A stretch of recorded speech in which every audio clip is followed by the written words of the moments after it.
ኢትዮጵያ ሲያምርባት አይንም የሚቀላ ህዳሴ ሲያልቅ ምን ያስፈልጋል ህዳሴ ከሰው ያጣላናል የሚል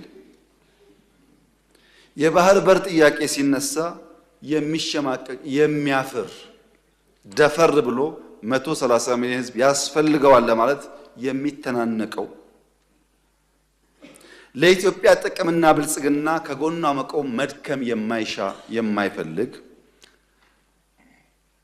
ራሱን እንደ ማንጎ የሚቆጥር ግራዋ ነው።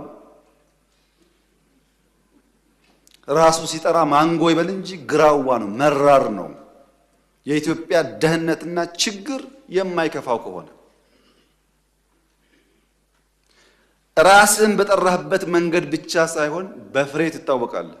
እኛ ልክ በፍሬያችን የምንታወቀው ማለት ነው። በከተማ ኮሪደር፣ በገጠር ኮሪደር፣ በስንዴ እርሻ፣ በግሪን ሌጋሲ እንደምንታወቀው አናውቅም ካላችሁ ጠይቁ። ዩኤንን በስንዴ ሸልሞናል፣ በግሪን ሌጋሲ ሸልሞናል።